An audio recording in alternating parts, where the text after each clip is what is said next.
Hello बच्चों आज के इस वीडियो में हम बात करने वाले हैं जेईई मेन 2024 के 29 जनवरी शिफ्ट 1 के फिजिक्स पेपर के स्पीड सॉल्यूशन के बारे में।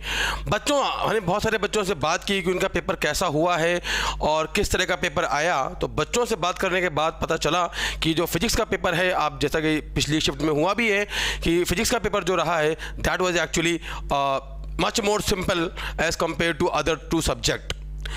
केमिस्ट्री जो है, अगर बात की जाए केमिस्ट्री की, तो केमिस्ट्री वाज जो पिछले साल से रही उससे ज़्यादा सिंपल आई है और मैथ्स का जो लेवल है वो भी क्या है पिछले साल से डाउन हुआ है। तो अगर ओवरऑल पेपर की बात की जाए तो 2024 में जो पेपर आ रहा है that is actually much simpler than the previous year paper. और PYQ से अगर किसी के करें कंपेयर, PYQ से करें कंपेयर तो आप इजीली, अगर आप PYQ लगा के जाते हो तो आप इजीली पेपर को क्या है टैकल कर सकते हो। तो बच्चों चलिए टाइम ना वेस्ट करते हुए हम फटाफट स्टार्ट करते हैं अपना पेपर का डिस्कशन और देखते हैं हमारे कौन कौन से क्वेश्चन आए थे और उन्हें कैसे सॉल्व करना है। और आगे के बच्चे जिनको लगा है पेपर वो भी क्या है इस वीडियो को देख सकते हैं क्योंकि उनको इससे बहुत ज़्यादा बेनिफिट होगा। तो देखते हैं हमारा पहला क्वेश्चन क्या बोल रहा है। An electron is moving with the speed of 1 meter per second at a distance of 1 meter from a large sheet of charge with density sigma coulomb per meter square. Find the maximum value of sigma such that electron hits the sheet after 1 second. ये हमने पढ़ रखा है electrostatics में, the motion of charge particle under constant electric field. उसका एक बहुत ही आसान सा क्वेश्चन है, उसको इजीली कर सकते हैं। देखिए बच्चों कैसे करेंगे। ये क्या है, हमारी एक चार्ज शीट है, ये एक चार्ज शीट है और इससे अपन ने क्या किया है, ये चार्ज शीट है, इस पर चार्ज डेंसिटी मान लेते हैं कितना है, लेट्स कॉल सिग्मा। और इससे यहाँ पर क्या है, लेट्स कॉल 1 मीटर की दूरी पर एक इलेक्ट्रॉन है जो कि क्या है, यहाँ पर इलेक्ट्रॉन है जो कि 1 मीटर पर सेकेंड से आगे इसको आगे की तरफ मूव कर रहा है। तो इस केस में हमसे क्या बोला है कि कितना होना चाहिए सिग्मा की मिनिमम वैल्यू कि ये इलेक्ट्रॉन जो हो वो एटलीस्ट 1 सेकेंड के बाद क्या हो जाए, इस प्लेट से आकर टकरा जाए। तो देखिए बच्चों, हम जानते हैं कि इस शीट की वजह से अगर मैं बनाऊं क्रॉस सेक्शनल व्यू, सामने से देखेंगे तो ऐसा दिखाई देगा, है ना। शीट को सामने देखेंगे, ये इलेक्ट्रॉन है, वही बना रहा हूं मैं। हम जानते हैं इसकी वजह से जो इलेक्ट्रिक फील्ड लाइंस होगी, जो इलेक्ट्रिक फील्ड होगा वो क्या होगा, आगे की तरफ होगा E इलेक्ट्रिक फील्ड की वैल्यू आगे की तरफ है। E कितना होगा हमारा, सिग्मा बाई 2 एप्सिलॉन नॉट। तो इस केस में इस इलेक्ट्रॉन पर जो फोर्स लगेगा कितना लगेगा, पीछे की तरफ फोर्स लगेगा, कितना लगेगा E और इसकी वजह से आएगा इसका एक आगे पीछे की तरफ एक्सेलरेशन। इसकी वेलोसिटी है आगे की तरफ 1 मीटर पर सेकेंड। तो क्या होगा इस केस में, इलेक्ट्रॉन आगे जाएगा फिर लौट के दोबारा वापस आएगा, है ना। तो हमसे बोल रहा है 1 मीटर की ये दूरी है, क्या हो कंडीशन यहाँ पर सिग्मा की वैल्यू क्या हो जिससे कि इलेक्ट्रॉन जो होगा वो 1 सेकंड के बाद आकर टकरा जाए। तो कोई दिक्कत की बात नहीं। इस केस में इसका 1 सेकंड में कितना होना चाहिए डिस्प्लेसमेंट, दिस 1 मीटर के बराबर होना चाहिए। ये दूरी हमें दे रखी है 1 मीटर है। तो लगा दो भाई, S इक्वल टू क्या बनेगा, UT plus half AT square. S कितना है हमारा, इसका डिस्प्लेसमेंट है -1 मीटर, इसको हल्का सा ऊपर कर देता हूँ मैं। S कितना आएगा -1 मीटर। U कितना है इस केस में, इसका U है हमारा आगे की तरफ 1 मीटर, हमें टाइम दे रखा है इस केस में 1 सेकेंड, प्लस हाफ A क्या है इसका पीछे की तरफ एक्सेलरेशन E/m, इसलिए क्या आएगा -A क्योंकि पीछे की तरफ है, आगे की तरफ सारी वेलोसिटी एक्सेलरेशन डिस्प्लेसमेंट पॉजिटिव और पीछे की तरफ सब कुछ निगेटिव। T कितना है, T हमारा क्या है इस केस में 1 सेकेंड का स्क्वायर। तो कितना बनेगा, ये बन गया 1, ये 1 और 1 बनेगा -2। तो -2 इज इक्वल टू बन जाएगा -1/2 इंटू A। तो यहां से उड़ जाएगा, A कितना बनेगा हमारा 4 मीटर पर सेकेंड स्क्वायर और A की वैल्यू कितनी होगी हमारी इस केस में E/m। E क्या है, सिग्मा बाई 2 एप्सिलॉन नॉट, क्योंकि यहाँ पे चार्ज डेंसिटी प्लस सिग्मा है, इस वजह से इलेक्ट्रिक फील्ड आगे होगी और इस इलेक्ट्रॉन पर किधर फोर्स लगेगा बच्चों, पीछे की तरफ। तो बस A की वैल्यू क्या है यहाँ पर पुट कर देते हैं। A कितना है हमारा E/m, यहाँ लिख देता हूँ मैं, क्या बनेगा E/m, ये है हमारा एक्सेलरेशन है। तो क्या बन गया इस केस में E into sigma by 2 epsilon not into m, that should be equal to 4 होना चाहिए। तो हमसे सिग्मा पूछ रहा है, सिग्मा कितना बनेगा, यह आ जाएगा इस केस में 2 epsilon not into m into 4 divide by E। बस हमें इसकी वैल्यू पुट करनी है। तो 2 हो गया, हमको दे रखा है यहाँ पे एप्सिलॉन नॉट की वैल्यू दे रखी है, एप्सिलॉन नॉट की वैल्यू दे रखी है 9 × 10⁻12 और एप्सिलॉन नॉट हो गया, m दे रखा है यहाँ पे कितना 9 × 10⁻31 kg, 4 है डिवाइड बाई 1.6 × 10⁻, कितना बनेगा 19। इसको सॉल्व करेंगे यहाँ से बच्चों, सिंपली सॉल्व करेंगे, यहाँ से हमको क्या मिल जाएगी सिग्मा की वैल्यू, और सॉल्व करने पर सिग्मा की जो वैल्यू आती है हमारी दैट इज एक्चुअली, ये आई थिंक दोनों ऑप्शन सेम ही दे रखे हैं ना, 4.05। इसको कर लो अपना क्या, इसको कर लो 1 कर लो, है ना, दोनों ऑप्शन सेम दे रखे हैं ना। कितना बनेगा इस केस में, सॉल्व कर देते हैं। ये बनेगा 10 टू पावर माइनस 12, ये बनेगा 81, कितना बन गया 81 into 8 divide by 1.6 into 10 to power minus कितना बन गया ये 24। इसको सॉल्व करेंगे, इसकी वैल्यू हमारी जाती है क्या 4.05 10 to power minus 22 coulomb per metre square. इसको आप सिंपली सॉल्व करिए, यहाँ पे इसको 1 मान लो ना, क्योंकि ऑप्शन इसका कितना आता है 1 आता है, इसको 1 मान लो। तो यह हमारा क्या बनेगा आंसर इस केस में 4.05 10 to power minus 12 coulomb per metre square. Simple question था, बस हमें यहाँ पर क्या है मोशन अंडर कांस्टेंट एक्सेलरेशन यहाँ पे लगाना था with the help of electric field, and then we can find the value of sigma. चलिए बच्चों देखते हैं हमारा आगे का क्वेश्चन क्या है। नेक्स्ट क्वेश्चन देखिए, ये भी बहुत एक स्टैंडर्ड क्वेश्चन है, बहुत ही आसान क्वेश्चन है वर्क-एनर्जी थ्योरम का। क्या बोल रहा है, A body of mass 100 kg traveled 10 meter. A body of mass 100 kg traveled 10 meter before coming to rest. If mu is equal to में दे रखा है 0.4, then work done against friction। देखिए क्या बोल रहा है, ये एक बॉडी है, यहाँ पर बॉडी का मास कितना है 100 kg, और ये आगे की तरफ मूव कर रही है विद सर्टेन वेलोसिटी, और ये 10 मीटर की दूरी चल के 10 मीटर की डिस्टेंस चल के फाइनली क्या है रेस्ट में आ जाती है, इसकी वेलोसिटी 0 हो जाती है। तो हमसे पूछ रहा है वर्क डन बाय फ्रिक्शन कितना होगा। हम जानते हैं इस पर फ्रिक्शन कितना लगेगा बच्चों, पीछे की तरफ लगेगा, कितना लगेगा म्यू इंटू एन। एन कितना होगा mg नीचे नॉर्मल ऊपर, एन होगा mg के बराबर, तो म्यू इंटू mg। तो वर्क डन बाय फ्रिक्शन कितना बनेगा इस केस में, f डॉट s होता है, f vector dot s vector, f कितना है म्यू mg, s क्या है आगे की तरफ इंटू कॉस थीटा, कॉस कितना बनेगा कॉस पाई जो बनेगा -1, तो माइनस म्यू कितना हमको दे रखा है यहाँ पे इस केस में दे रखा है 0.4, m दे रखा है 100, g कितना है 10, और s कितना है हमारा, s हमको दे रखा है यहाँ पे 10। कितना आ जाएगा इस केस में, इसको उड़ाएंगे यहाँ से, कितना आएगा 4000 minus 4000 joule. This is the work done by friction force, है कि नहीं।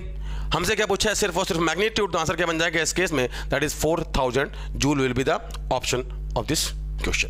ये हमारा स्पीड सोल्यूशन है, इसलिए हम थोड़ा फास्ट कर रहे हैं क्योंकि बहुत ही इजी पेपर है और इजी टू सॉल्व है। क्या बोल रहा है, an object is having same weight होना चाहिए ना, it should be wait.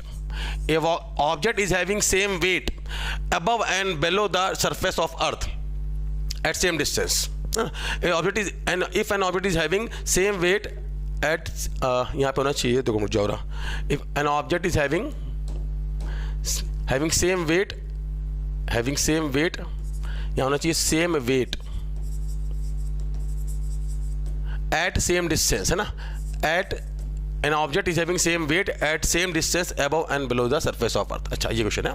then find its distance from surface of earth। क्या बोल रहा है कि अर्थ के सरफेस से, ये अर्थ है, अर्थ के सरफेस से h हाइट ऊपर और h हाइट नीचे, 2 पॉइंट P मान लो और पॉइंट Q मान लो, इन दोनों ही पॉइंट पे किसी ऑब्जेक्ट का वेट से हमारा है। तो हमसे पूछ रहा है इस h की वैल्यू बताओ।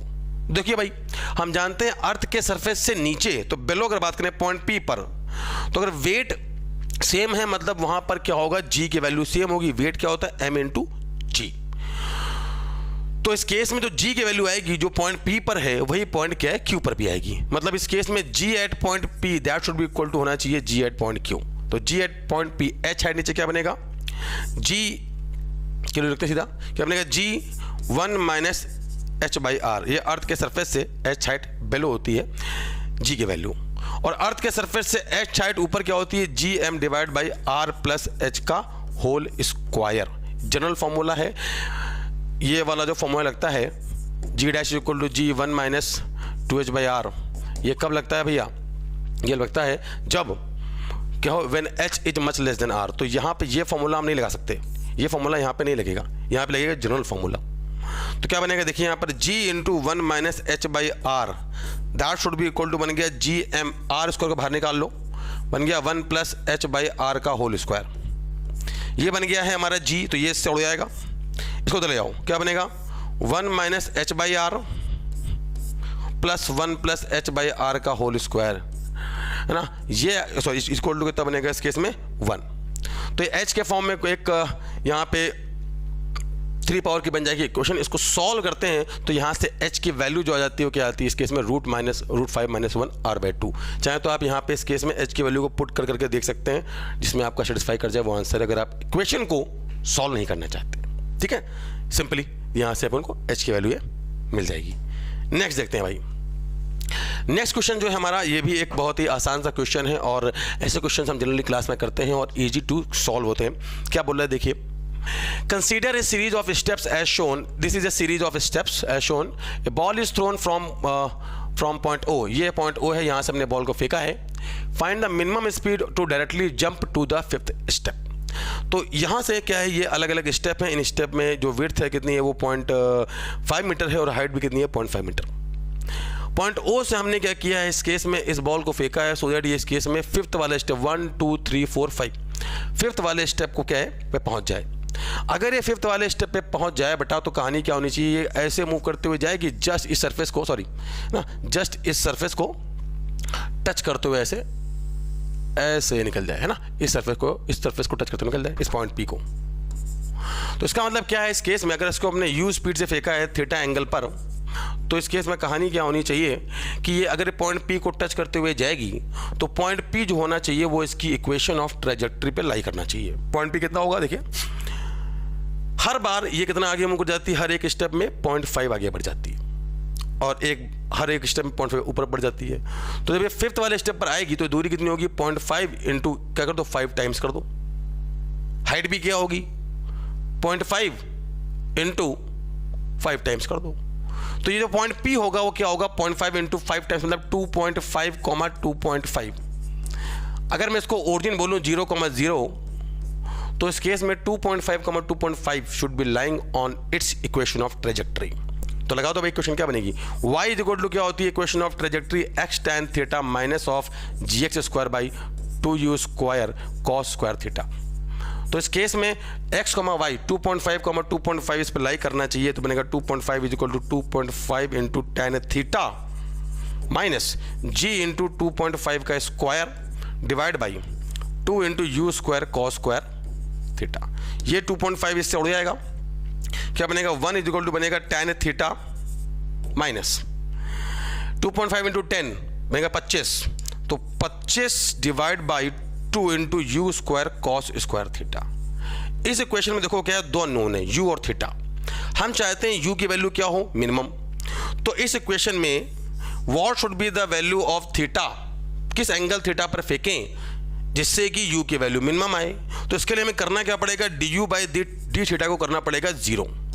यहाँ से du बाई डी थीटा को करेंगे 0 तो हमें थीटा की वैल्यू मिल जाएगी जिसके करस्पॉन्डिंग u क्या है मिनिमम है ना, वो आप खुद मैथ कर लें, इसमें कोई दिक्कत बात नहीं है। du बाई डी थीटा मिलेगा, थीटा मिल जाएगा, उस थीटा को जब यहाँ पुट करेंगे तो यहाँ से अपन को क्या है u की वैल्यू मिल जाएगी और u की वैल्यू जब सॉल्व करेंगे तो अब u की वैल्यू क्या आएगी इस केस में, that will be given to this number. तो सिंपली हमें इस क्वेश्चन को ऐसे करना था, यहाँ पे थोड़ा सा हमें दिमाग लगाना था क्या कि भाई हमें for maximum minima dU by d theta को करना पड़ेगा 0, देन हमें वहाँ से थीटा मिलेगा और उस थीटा को जब हम पुट करेंगे इस इक्वेशन में then you will be getting the value of u।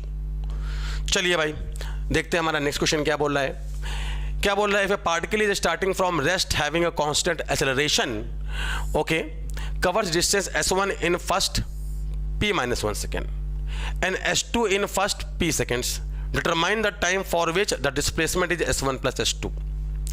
Motion and with constant acceleration का काइनेमेटिक्स में बहुत ही आसान क्वेश्चन आते हैं। जिन बच्चों का आगे काइनेमेटिक्स के लगे हुए हैं पेपर वो करके जाना भैया, बहुत इंपॉर्टेंट है, बहुत क्वेश्चन पूछे जा रहे हैं, काइनेमेटिक्स से क्वेश्चन आ रहे हैं। और अभी तक जो है ये 29 जनवरी शिफ्ट 1 है तो ये तीसरी शिफ्ट है, तो तीनों शिफ्ट में देखा जाए तो इस केस में क्या हर शिफ्ट में काइनेमेटिक्स से क्वेश्चन मिले हैं, सिंपल क्वेश्चंस। तो देखिए कैसे करेंगे, p-1 जब है इसका, इस केस में क्या है इसका डिस्प्ले टाइम, तो p-1 सेकेंड में कितना डिस्प्लेसमेंट s1 है, तो s is equal to ut plus s is equal to क्या लगा दो ut plus half at square लगा दो। तो u कितना है 0 क्योंकि रेस्ट से चल रहा है, तो s1 क्या बनेगा half into a into t कितना है p-1 का स्क्वायर। ऐसे s2 क्या बनेगा ut plus half at square, u तो 0 है तो half into a into p का स्क्वायर। कितने टाइम में total displacement s1 plus s2 हो जाएगा, तो जब total displacement S1 plus S2 हो जाएगा तो S1 plus S2 is equal to let's call मानते हैं t टाइम में हो गया तो हाफ a t स्क्वायर होना चाहिए। इन दोनों को अगर हम जोड़ दें तो क्या बनेगा, देखिए इन दोनों को अगर हम जोड़ें तो S1 प्लस S2 कितना आएगा यहाँ से, हाफ a p माइनस 1 का स्क्वायर प्लस p स्क्वायर। तो अगर आप देखो इस केस में अगर हम दोनों को देखें तो यहाँ से जो टाइम t आएगा हमारा t स्क्वायर की वैल्यू कितनी बन जाएगी इस केस में, that will be equal to p minus 1 का स्क्वायर प्लस p स्क्वायर। तो यहाँ से t स्क्वायर क्या बनेगा, p माइनस 1 का स्क्वायर प्लस p का स्क्वायर। तो t स्क्वायर क्या बन गया, p स्क्वायर माइनस प्लस 1 का square minus 2p plus p square. t कितना बनेगा हमारा इस केस में 2p square minus 2p plus 1 इसका रूट, इतना टाइम हमारा आ जाएगा। इस टाइम में इतने टाइम में कहानी क्या होनी चाहिए, कहाँ से रखा अपन को, ये हमारा ए वाला आंसर बन जाएगा। इतने टाइम में बॉडी का जो डिस्प्लेसमेंट होगा वो S1 प्लस S2 होगा। चलिए भाई नेक्स्ट क्वेश्चन देखते हैं, बहुत ही तो आसान क्वेश्चन है। क्या बोल रहा है, if the ratio of centripetal acceleration of two particle moving on the same circular path is 3:4 then ratio of their speed है। कितना आसान क्वेश्चन है। सेंट्रीपिटल एक्सेलरेशन क्या होता है, v²/r होता है। अब क्योंकि यहाँ पे दोनों का रेडियस सेम है तो हमसे क्या बोला, a1/a2 क्या बनेगा इस केस में, v1²/v2²। ये हमें दे रखा है 3/4 तो 3/4 हो जाएगा। तो v1/v2 कितना बनेगा, हमसे स्पीड का रेशियो पूछ रहा है, क्या बनेगा, √3/2। सिंपली स्ट्रेट फॉरवर्ड क्वेश्चन है कि नहीं। चलिए भाई देखते हैं हमारा नेक्स्ट क्वेश्चन। देखिए ये भी एक बहुत एकदम हलवा क्वेश्चन। क्या बोल रहा है, the de Broglie wavelength of proton, the de Broglie wavelength of proton and electron is same, सही है।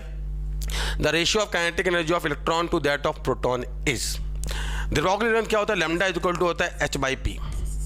अगर दोनों का लैम्डा सेम है मतलब दोनों का क्या है, मोमेंटम सेम होगा। तो मोमेंटम को लिख सकते हैं क्या, इस केस में h/रूट के अंदर 2mk। m क्या है, मास ऑफ द पार्टिकल जिसकी बात हो रही है मोमेंटम की, और k क्या है उसकी काइनेटिक एनर्जी।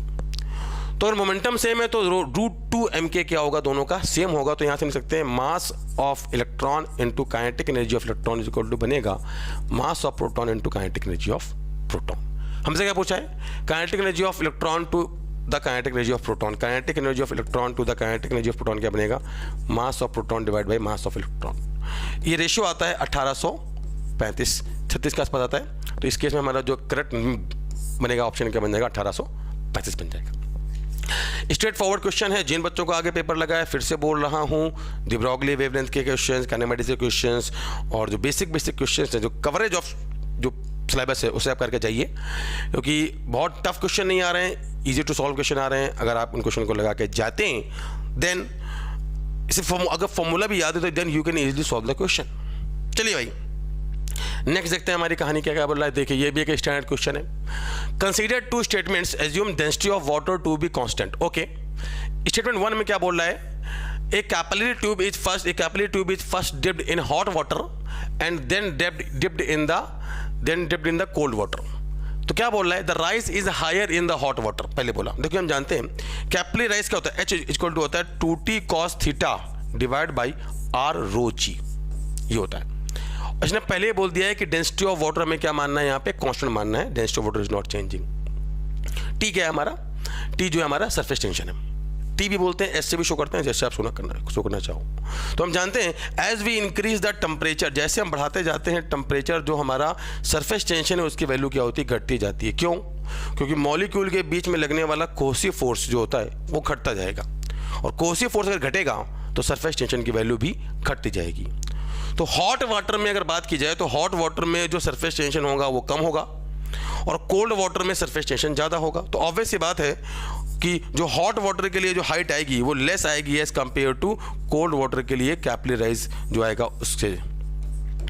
तो इस केस में क्या बोल रहा है कि हॉट वाटर में जो राइज आती है, the rise is higher in hot water, ये तो हमारा स्टेटमेंट कैसा बन जाएगा, डायरेक्टली गलत।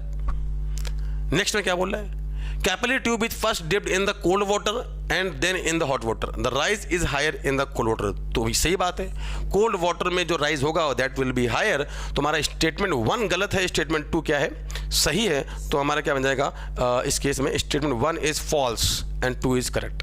तो बी बन जाएगा हमारा इस केस में आंसर। देखो all these question are actually totally based on memory, तो किसी क्वेश्चन में कुछ डाटा या गड़बड़ हो सकती है, बट हमारा जो मेन पर्सपेक्टिव है वो ये कि ज़्यादा से ज़्यादा मोस्ट एक्यूरेट क्वेश्चन आपको हम क्या है पहुंचा सकें, जिससे कि आपको जो बच्चे पेपर दे के आए हैं वो उनका भला हो सके, वो देख सकें उनके कितने क्वेश्चन करेक्ट हैं, और जिन बच्चों की आगे शिफ्ट लगी है वो ये देख पाएँ कि भैया किस तरह के क्वेश्चन आ रहे हैं। चलिए भाई नेक्स्ट क्वेश्चन देखते हैं। देखिए ये भी बहुत ही आसान सा क्वेश्चन है। क्या बोल रहा है, a capacitor having capacitance of 100 microfarad is charge with A potential difference of 12 volt is connected and now is connected to an inductor of inductance 10 millihenry.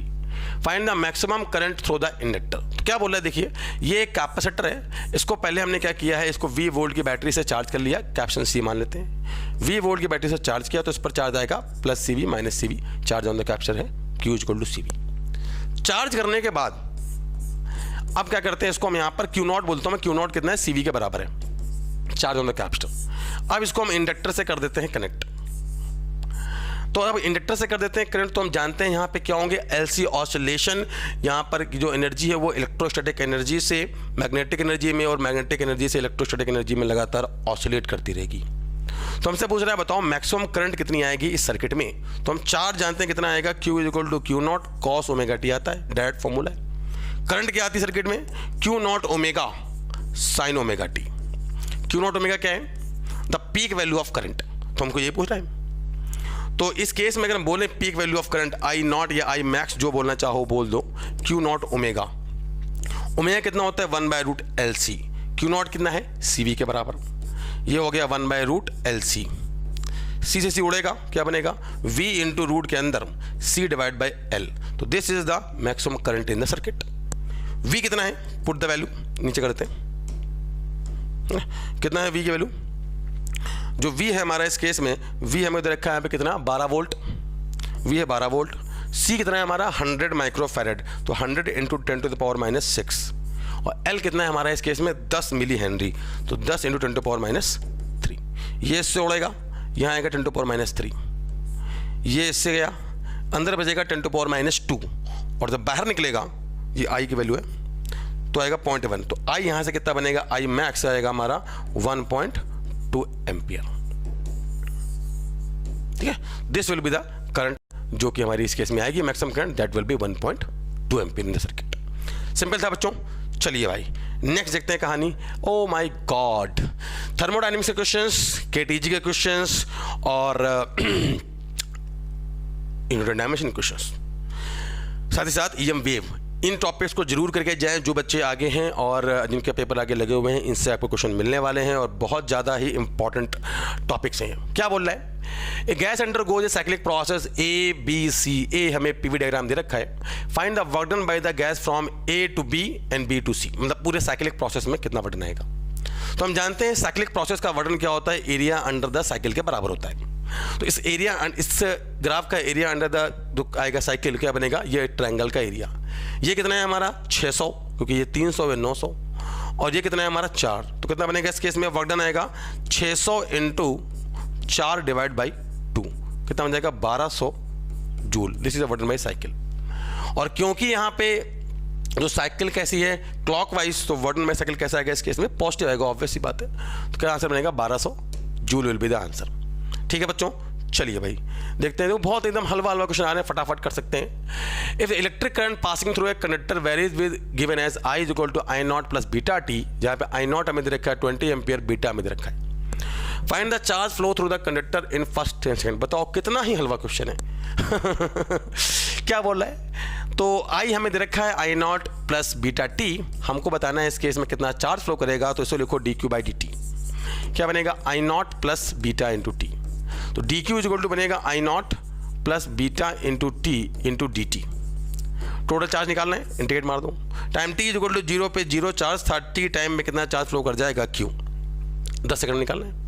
तो Q कितना बनेगा I not T plus half into beta into T का square, बस just put the value of t, कितना बनेगा I not कितना है 20 ampere, t कितना है 10 सेकेंड प्लस हाफ, बीटा कितना है भैया 3 है इंटू टी का स्क्वायर 10 का स्क्वायर, तो कितना बनेगा 200, तो ये आ गया प्लस ये बन गया 300 प्लस 1/2 है, तो कितना बन गया 150, कितना बन गया 350 कूलम। इतना चार्ज क्या है टोटल चार्ज फ्लो कर जाएगा, जो भी हमारा क्या होगा सिंपली इस केस का स्ट्रेट फॉरवर्ड आंसर होगा। These are the speed solution, फटाफट फटाफट, ठीक है। नेक्स्ट देखते हैं भाई, next question, oh my god, next question तो सेम ही है, अरे तो सेम ही क्वेश्चन यार, तक प्रिंटिंग में क्या है, टाइप करते हो इश्यू, कोई दिक्कत की बात नहीं है, आगे बढ़ते हैं, सेम ही क्वेश्चन है तो डिट्टो सेम है, क्या आंसर है 350 कूलम, जो भी सॉल्व किया वही क्वेश्चन है। नेक्स्ट देखिए भाई, क्या बोल रहा है, the voltage regulator circuit in the voltage regulator circuit shown below, हमें जीना डायोड क्वेश्चन दे रखा है, the reverse breakdown voltage of zener diode is 3 volt, अच्छी बात है। Find the current through the zener diode, तो हमको दे रखा है इस केस में 10 वोल्ट की सप्लाई है, 1 किलो ओम लगाए, 2 किलो ओम लगाए, और जो ब्रेक डाउन वोल्टेज अक्रॉस जीनो डायोड, भाई जीनो डायोड क्वेश्चन भी आ रहे हैं, और जिन बच्चों का आगे शिफ्ट लगी है उनको इस तरह का क्वेश्चन मिल सकता है, पूरे चांसेस हैं। तो भाई अच्छे से क्वेश्चन देखना है। हम जानते हैं जीनो डायोड जो होता है इस केस में वो कैसे काम करता है, रिवर्स ब्रेक डाउन में काम करता है, रिवर्स बायस में काम करता है। तो इस केस में ये P है, ये N, ये हमारा हायर वोल्टेज पे होगा, ये हमारा लोअर वोल्टेज पे होगा। हमको दे रखा है इसके क्रॉस 3 वोल्टेज की सप्लाई है, तो ये हमारा आ गया 0 वोल्ट पे, ये हो गया 10 वोल्ट पे, ये 0 तो ये 0, ये भी 0। इसके क्रॉस 3 वोल्ट की सप्लाई, तो ये हमारा कितना होगा, 3 वोल्ट पे होगा, और ये हमारा कितने पर होगा, 3 पर। तो हमसे पूछ रहा है बताओ इससे कितनी करंट फ्लो करके जाएगी। देखिए भाई, यहाँ से जो करंट आ रही है कितनी करंट आएगी, अगर मैं इसको I1 बोलूँ, I1 कितनी आएगी 10 माइनस 3, तो I1 कितनी करंट आएगी 10 माइनस 3 बनेगा 7 डिवाइड बाई 1000 ओम, कितनी आएगी 7 मिली एम्पीयर करंट आ रही है यहाँ से। अच्छा, यहाँ से 7 मिली एम्पीयर करंट आ रही है, यहाँ पे कितनी करंट जा रही है ये चेक कर लेते हैं, क्योंकि हमको इन दोनों में तो करंट पता ही है। यहाँ पे लगा देंगे क्या, किरचॉफ करंट लॉ, तो I2 कितना है ये भी निकाल लेते हैं। I2 कितना है, देखो भैया इस केस में I2 जो है हमारा कितना आएगा 3 डिवाइड बाई 2000, तो कितना बन गया 1.5 मिली एम्पीयर। यहाँ से 7 मिली एम्पीयर की करंट आ रही है, और यहाँ से क्या 1.5 मिली एम्पीयर की करंट जा रही है, मान लेते हैं यहाँ पे करंट कितनी आ रही है I डैश, तो I1 is equal to I dash plus I2 बनेगा, तो I डैश यहाँ से कितना आ जाएगा 7 minus this plus this equal to this, 7 minus 1.5 क्या बन गया 5.5 milli ampere current. This is the current through the zener diode, जो कि इससे पास होकर जा रही होगी। स्ट्रेट फॉरवर्ड क्वेश्चन था, है कि नहीं। चलिए भाई नेक्स्ट देखते हैं भाई, ये भी देखिए कि स्टैंडर्ड क्वेश्चन है। क्या बोल रहा है, consider the circuit shown in figure, galvanometer resistance is 10 ohm, okay, and the current through the galvanometer is 3 milli ampere, find the resistance of the shunt. तो हमें ये रखा है गैल्वेनोमीटर है, इसका जो रेजिस्टेंस कितना है 10 ओम है, और इसमें से कितनी करंट पास होकर जा रही है 3 मिली एम्पीयर करंट पास होकर जा रही है, और यहाँ से जो करंट हुआ हमारी 8 एम्पीयर है। तो बोल रहा है इस केस में जो शंट रेजिस्टेंस हम लगाएंगे उसकी वैल्यू कितनी होगी। तो देखिए अगर यहाँ से 8 एम्पीयर की करंट जा रही है, इसमें 3 मिली एम्पीयर की करंट जा रही है, तो इसमें कितनी करंट जाएगी 8 माइनस 0.003 एम्पीयर करंट। अब देखो एक्चुअली क्या ना, this number is very small as compare to this, तो we can neglect this actually, है ना। वो बात अलग है कि इस केस में हमको उसको लेना पड़ेगा पिक्चर में, बट इसकी वैल्यू इतनी छोटी है that we can neglect it. तो कितनी करंट जाएगी इसमें, लगभग हम बोल सकते हैं डायरेक्टली कि इसमें कितनी करंट जाएगी भैया, हमारी करंट क्या हम मान सकते हैं यहाँ पे कि 8 एम्पीयर ही करंट यहाँ से पास होके जाएगी, ठीक है ना।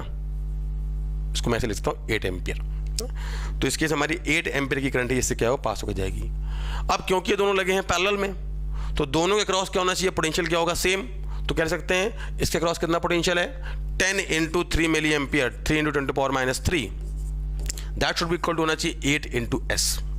तो एस यहाँ से कितना बन गया, देखिए अगर एस लिखूँ मैं यहाँ से, तो 30 डिवाइड बाई 8 इंटू 10⁻³ ओम, कितना बनेगा ये 8 24 3.75 10⁻³ ओम। ओ माई गॉड, इतने आसान क्वेश्चन आने हैं भाई, फिजिक्स में तो आप फुल ला सकते हैं इजीली, है कि नहीं। नेक्स्ट देखते हैं क्या बोल रहा है भाई, particle is executing simple harmonic motion along the x axis with amplitude A and about the origin, then the ratio of the kinetic energy to the total energy at x is equal to 3। ये बहुत ही आसान question है, क्योंकि state formula based question है। ये x equal to 0 है, ये minus a है, ये प्लस a है अगर मैं बोलूँ यहाँ पर, और a/3 पर हमसे बोल रहा है काइनेटिक एनर्जी और टोटल एनर्जी का रेशियो बताओ। तो हम जानते हैं इस केस में जो टोटल एनर्जी आएगी, इसकी टोटल एनर्जी E वो तो आएगी ½ k², और जो काइनेटिक एनर्जी होती है वो क्या होती है, इसका जनरल फॉर्मूला होता है ½ m omega square a² minus x² होता है कि नहीं। तो यहाँ पे x कितना है ½ m omega square a² minus a²/9, ये बन जाएगा, कितना बन गया ½ m omega square 8a²/9। m omega square जानते हैं k इक्वल टू कितना होता है m ओमेगा स्क्वायर, तो उसको लिख सकते हैं k, तो बन गया ½ इंटू KA² इंटू 8/9। ये है हमारी क्या, काइनेटिक एनर्जी। हमसे पूछ रहा है काइनेटिक एनर्जी और टोटल एनर्जी का रेशियो। तो kinetic energy divide by total energy क्या बनेगी, देखिए इस केस में डिवाइड मार दें तो ये तो कैंसिल हो जाएगा, कितना यहाँ से आएगा 8/9 will be the direct answer. Straight forward direct formula based question है, इजिली आप पुट करिए, डायरेक्ट फटाफट आंसर पाएंगे। नेक्स्ट देखते हैं भाई कहानी। ओ माय गॉड, क्या बोल रहा है, in a convex mirror having radius of curvature कितना है इस केस में 30 centimeter and the height of image is half the height of the object, then what will be the object distance in centimeter. देखिए ये हमारा क्या है, convex mirror है ना, एक बार डायग्राम बना देता हूँ मैं। कॉन्वेक्स मिरर इसके सामने यहाँ के रखी है ऑब्जेक्ट, तो इससे जब लाइट रे चलेगी, ये भी मान लेते हैं, ये से लाइट रे चलेगी तो रिफ्लेक्शन के बाद इधर हो जाएगी पैरेलल, है ना, ऐसे निकल जाएगी। दूसरी लाइट इधर जाएगी, यहाँ पे इस केस में कहीं तो मतलब फोकस से जाती हुई फील होगी। जो पहले लाइट रे जाएगी वो फोकस से जाती हुई फील होगी, और दूसरी लाइट रे जो यहाँ पे गिरेगी इसके पोल पे, वो क्या होगी, रिफ्लेक्शन के बाद यहाँ निकल जाएगी। ये दोनों लाइट रे जहाँ पे कट करेंगी वहाँ इमेज बनेगी। अब आगे तो कहीं कट करेंगे नहीं, तो इनको बढ़ाओ पीछे, यहाँ बनेगी इमेज इसकी, तो ये बनेगी इसकी इमेज। एक बार मैंने डायग्राम आपको बना के दिखा दिया ताकि आपको क्या है समझ में आ जाए, भैया A डैश है ना, A डैश B डैश इसकी इमेज बनेगी। तो हमसे ये बोल रहा है कि जो हाइट ऑफ ऑब्जेक्ट है, इमेज उसकी आधी हाइट की है ना। चलिए आपको हमने एक बार डायग्राम से समझ में आ जाएगा। ये देखो डायग्राम बना के देख लेते हैं। तो जानते हैं height of image divide by height of object कितना होगा, -v/u।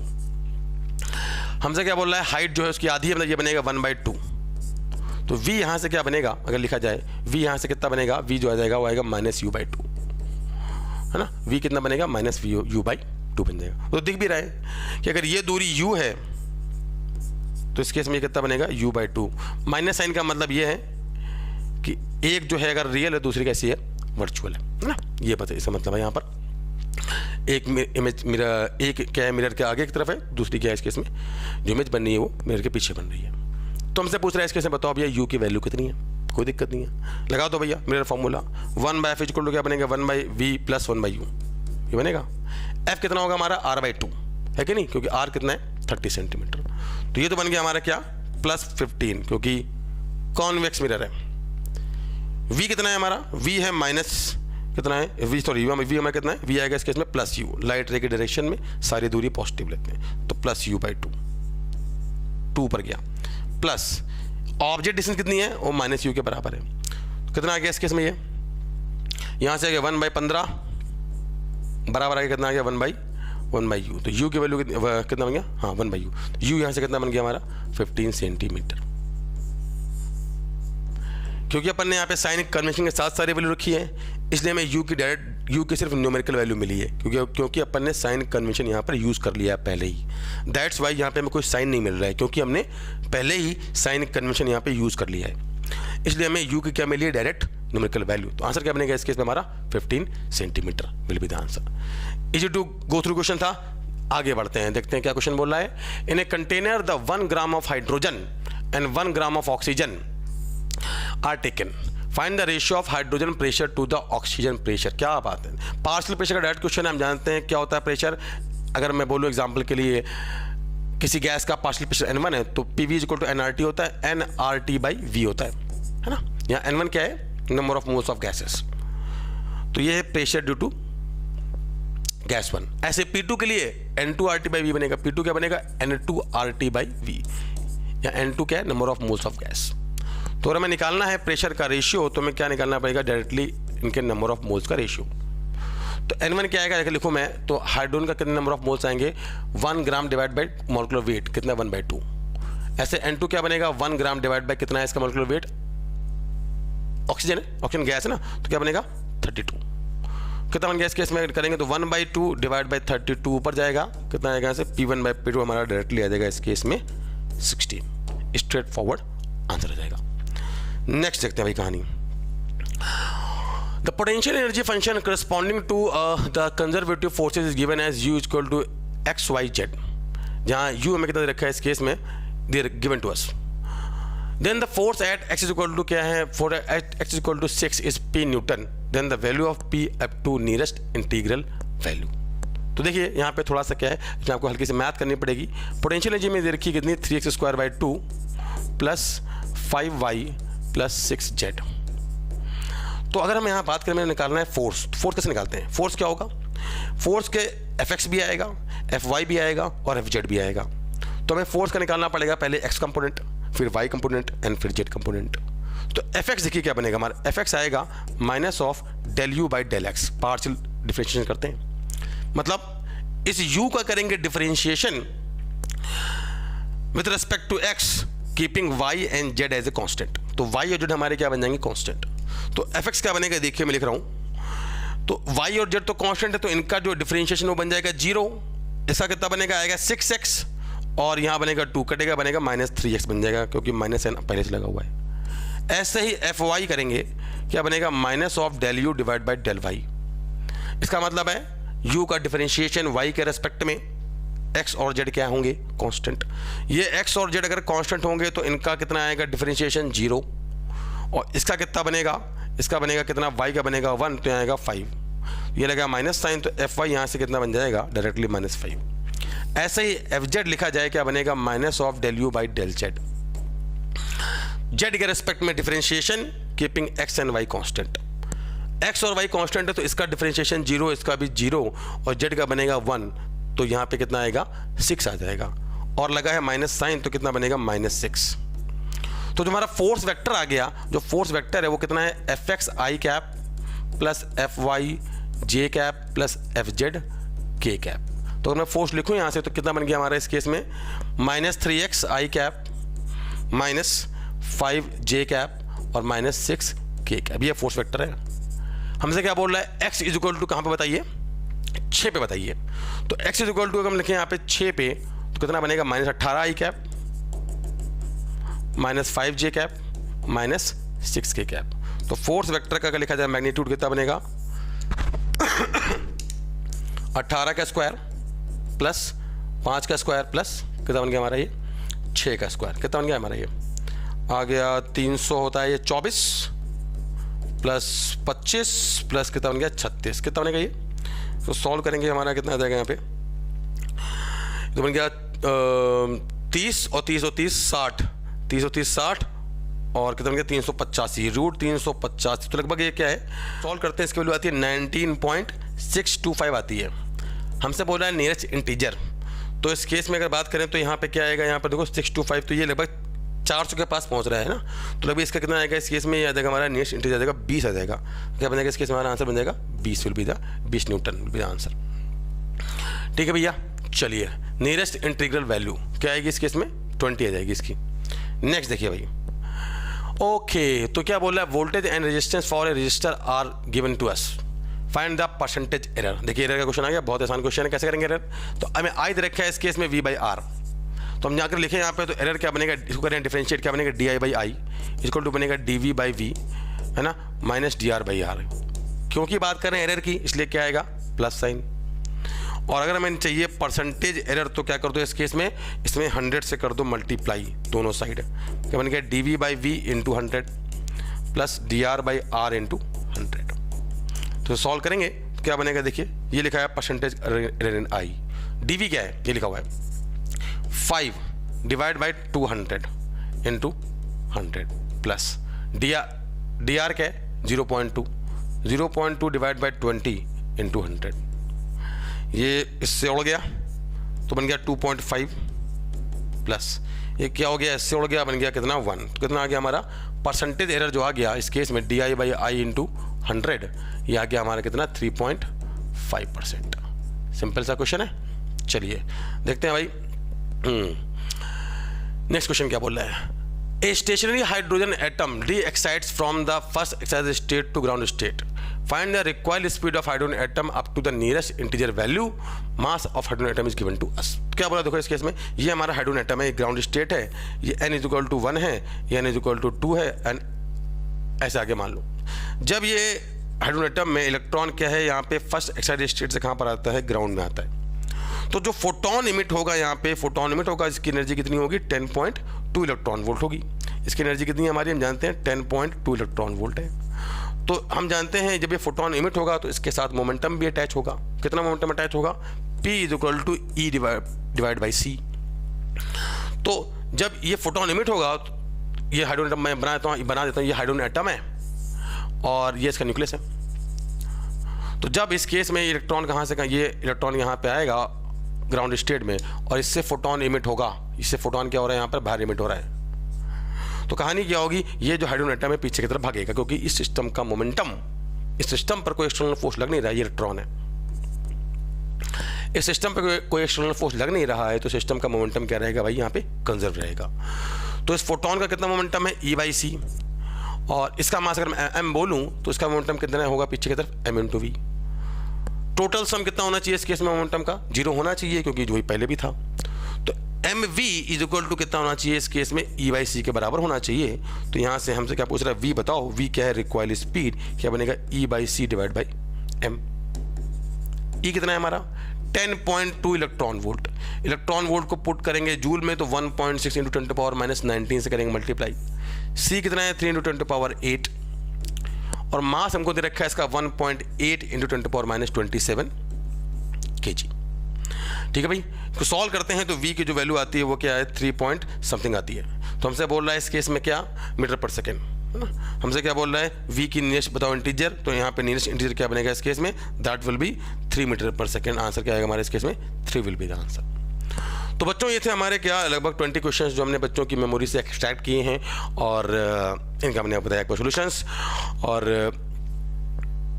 आपको कैसा लगा पेपर, आप बताइए कमेंट बॉक्स में कि पेपर आपको सिंपल लगा, आसान, टफ लगा या मॉडरेट लगा। और जो बच्चे आगे के लिए तैयारी कर रहे हैं, जो भी इनके आगे शिफ्ट लगी हुई है, वो बच्चे भी आगे बताइए कमेंट बॉक्स में कि उनको कौन कौन से टॉपिक जो हैं, जो में डाउट है वो हमसे क्या पूछ सकते हैं, उनको डाउट्स क्या है यहाँ पे, उस पर जो रिलेटेड पॉइंट होगा उस पर वीडियो में बना दूंगा। तो बच्चों मिलते हैं अपने नेक्स्ट वीडियो में, और तब तक के लिए ऑल द वेरी बेस्ट।